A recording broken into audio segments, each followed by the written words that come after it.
শাহজালালে বিমানের ফ্লাইটে বোমা থাকার খবর। জানাবো ভোটের ট্রেনে ওঠার তোড়জোড়। এবং সর্বশেষ জানাবো ফরিদা পারভীনের দ্রুত উন্নত চিকিৎসার ব্যবস্থা করার আহ্বান খালেদা জিয়ার। শুনছিলেন সংবাদ শিরোনাম, এবারে বিস্তারিত। ভোটের ট্রেনে ওঠার তোড়জোড়। নির্বাচনী ট্রেন ছাড়ার প্রস্তুতি চলছে জোরে সোরে। গণতন্ত্রের পথে যাত্রী হতেও প্রস্তুতি নিচ্ছে ফ্যাসিবাদ বিরোধী রাজনৈতিক দলগুলো। আনন্দ উৎসাহের সঙ্গে দল বিশেষে কিছুটা দ্বিধাও রয়েছে এই প্রস্তুতির মধ্যে। গত বুধবার প্রধান উপদেষ্টা অধ্যাপক মোহাম্মদ ইউনূস আইন শৃঙ্খলা রক্ষা বাহিনী প্রধানদের সঙ্গে বৈঠক করে জাতীয় নির্বাচনের জন্য ডিসেম্বরের মধ্যে প্রস্তুতি সম্পন্ন করতে নির্দেশ দেওয়ার পর রাজনৈতিক অঙ্গনে বাইরেও সর্বত্র নির্বাচন নিয়ে আলোচনা। ফেব্রুয়ারির প্রথম সপ্তাহের দিকে ভোট গ্রহণ হতে পারে এই সম্ভাবনা ধরে নিয়ে নানা হিসাব নিকাশ শুরু হয়েছে। প্রধান উপদেষ্টার এই নির্দেশনাকে ধন্যবাদ জানিয়ে বিএনপি বলেছে, দেশের জনগণ নির্বাচন ও ভোটাধিকারের জন্য প্রাণ দিয়েছে, কাজেই আমরা মনে করি নির্বাচন নিয়ে আর কোনো সমস্যা হবে না। জামায়াত ইসলামী বলেছে, আমরা আগেও বলেছি নির্বাচনের আগে প্রয়োজনীয় সব সংস্কার এবং বিচার নিশ্চিত হলে নির্বাচনে আমাদের আপত্তি নেই। গতকাল জামায়াতের সহকারী সেক্রেটারি জেনারেল এবং কেন্দ্রীয় মিডিয়া ও প্রচার বিভাগের প্রধান অ্যাডভোকেট এহসানুল মাহবুব জুবায়ের এই কথা বলেন। আগামী 19 জুলাই জামায়াত ইসলামী রাজধানীর সোহরাওয়ার্দী উদ্যানে ব্যাপক জনসমাগম ও শোডাউনের মাধ্যমে সমাবেশ করতে যাচ্ছে। এর মধ্য দিয়ে দলটি দেশবাসীকে নির্বাচনী বার্তা দেবে বলে মনে করা হচ্ছে। গতকাল জাতীয় প্রেস ক্লাব মিলনায়তনে জুলাই ছাত্র জনতার অভ্যুত্থানে সাংবাদিকদের ভূমিকা শীর্ষক আলোচনা সভা ও শহীদ সাংবাদিক পরিবারের সম্মাননা অনুষ্ঠানে প্রধান অতিথির বক্তব্যে বিএনপির মহাসচিব ইসলাম আলমগীর বলেন, আমরা লিবারেল ডেমোক্রেসিতে বিশ্বাস করি। নির্বাচনের মাধ্যমে ক্ষমতার পরিবর্তন হবে। সেই নির্বাচিত সরকারই একমাত্র দেশ চালাবে এবং সমস্যাগুলোর সমাধান করবে। দেশের জনগণ নির্বাচন ও ভোটাধিকারের জন্য প্রাণ দিয়েছে, কাজেই আমি মনে করি নির্বাচন নিয়ে আর কোনো সমস্যা হবে না। তিনি বলেন, ঐক্যমত্য কমিশন প্রতিটি বিষয়ে মতামত দেওয়া হয়েছে। বেশিরভাগ বিষয়ের সঙ্গে বিএনপি একমত হয়েছে।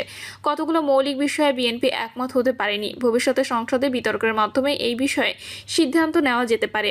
বিএনপি মহাসচিব আরও বলেন, আমি আশাবাদী মানুষ। নির্বাচন তো এদেশের মানুষ চায়। নির্বাচনের জন্য এদেশের মানুষ প্রাণ দিয়েছে। মানুষ একটা নির্বাচিত প্রতিনিধিত্ব চায় সংসদের মাধ্যমে। এগুলো নিয়ে কোনো সমস্যা নেই। যত দ্রুত সম্ভব একটা নির্বাচিত সরকারের দিকে যাই, গণতন্ত্র উত্তরণের দিকে যাই। এ অনুষ্ঠানে বাংলাদেশ জামায়াত ইসলামী সেক্রেটারি জেনারেল মিয়া গোলাম পরোয়ার বলেন, সংস্কার ঘিরে বিভিন্ন রাজনৈতিক দল নানা বিতর্ক তৈরি হয়েছে। কোনো দল বিতর্ক করলে সেটার মানে এই নয় যে তারা নির্বাচন চায় না কিংবা নির্বাচন পেছাতে চায়। নাগরিক ঐক্যের সভাপতি মাহমুদুর রহমান মান্না বলেন, আমরা সংসদ নির্বাচন করতে চাই। নির্বাচন যদি সংসদে না হয় তাহলে দেশে একটা অন্ধকার শক্তি আবার ক্ষমতায় আসবে। অতএব আমাদের সর্বাত্মকভাবে চেষ্টা করতে হবে যেন নির্বাচন হয়। জুলাই অভ্যুত্থানে ছাত্রনেতাদের নবগঠিত দল জাতীয় নাগরিক পার্টি কিছু আসনে প্রার্থী চূড়ান্ত করে রেখেছে। নতুন এই দলের চলমান পদযাত্রা কর্মসূচিতে নির্বাচনী প্রচার হিসেবেই অনেকে দেখছেন। এই পদযাত্রায় নির্বাচনের আগে জুলাই ঘোষণাপত্র, জুলাই সনদ বা সংস্কার এবং গণহত্যাকারীদের বিচারের দাবি জানানো হচ্ছে। গতকাল মাগুরায় দলটির আহ্বায়ক নাহিদ ইসলাম বলেন, জুলাই সনদ ঘোষণার আগে কোনো নির্বাচন ছাত্র জনতা মেনে নেবে না।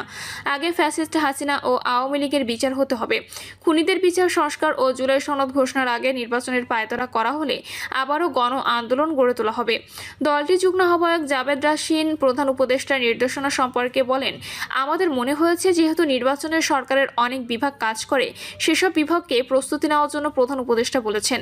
কিন্তু আমরা আমাদের দলীয় অবস্থানে রয়েছি। নির্বাচনের আগে প্রয়োজনীয় সংস্কার ও বিচার কার্যক্রম দৃশ্যমান হতে হবে।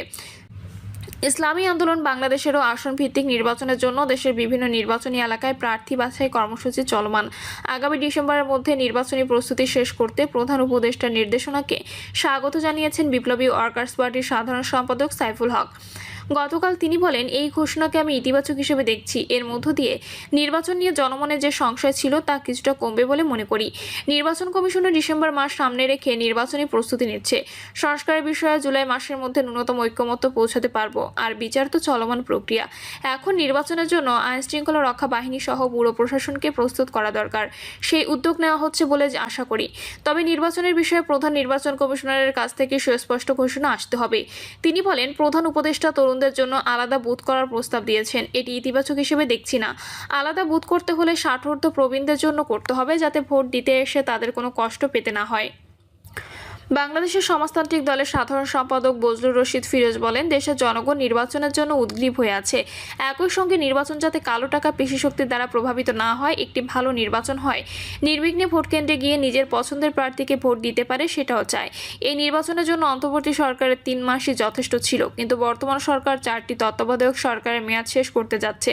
এরপরও তারা নির্বাচনী প্রস্তুতির ঘোষণা দিয়েছে, এটাই ইতিবাচক। তবে নির্বাচন ফেব্রুয়ারি না এপ্রিলে হবে তা নিয়ে প্রশ্ন রয়েছে।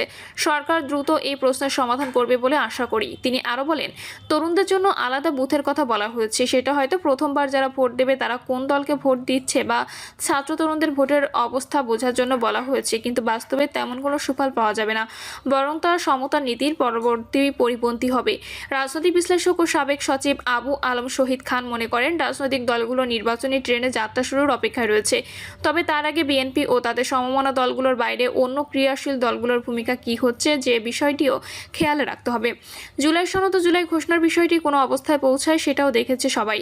প্রধান উপদেষ্টা স্বরাষ্ট্র মন্ত্রণালয়কে ডিসেম্বরের মধ্যে নির্বাচনের প্রস্তুতি সম্পন্ন করে রাখতে বলেছেন বলে তার প্রেস সচিব জানিয়েছেন। তিনি, আমার মনে হয় না আইন শৃঙ্খলা রক্ষা বাহিনীর প্রস্তুতিতে এতটা সময় লাগবে। আইন শৃঙ্খলা পরিস্থিতি নিয়ন্ত্রণে রাখা একটি চলমান প্রক্রিয়া। তরুণ ভোটারদের জন্য আলাদা ভোটার তালিকা ও বুথ করার যে প্রস্তাব এসেছে, এটা পৃথিবীর কোথাও নেই। এটা করা যাবে না, এতে ভোটের শৃঙ্খলা নষ্ট হবে।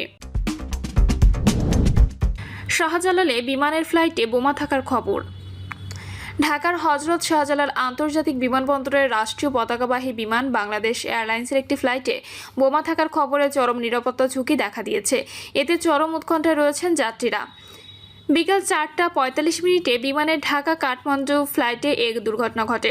জানা গেছে, BG 373 ফ্লাইটটি ঢাকা থেকে ছেড়ে যাওয়ার কথা ছিল, তবে ফ্লাইট ছাড়ার আগে অজ্ঞাত একটি সূত্র থেকে বোমা থাকার হুমকি আসে। উড়োজাহাজটি তখন 142 যাত্রী ও 7 জন ক্রু নিয়ে ট্যাক্সি করছিল। এরপরই বিমানবন্দরের নিরাপত্তা ব্যবস্থার সর্বোচ্চ সতর্কতায় নেওয়া হয়। ফ্লাইটে থাকা সব যাত্রীদের নামিয়ে নিরাপদে সরিয়ে নেওয়া হয়। বাংলাদেশ বেসামরিক বিমান চলাচল কর্তৃপক্ষ অর্থাৎ বেবিচক এক বিজ্ঞপ্তিতে জানানো হয়, সংস্থাটির চেয়ারম্যানের নির্দেশনায় জরুরি ব্যবস্থা নেওয়া হয়। বিমান বাহিনীর টাস্ক ফোর্স ও এফসেক দ্রুত বিমানের চারপাশে নিরাপত্তা বলয় গড়ে তোলে এবং বাংলাদেশ বিমান বাহিনীর বোমা নিষ্ক্রিয়কারী দল ও APBN এর ডগ স্কোয়াড ঘটনাস্থলে আসে।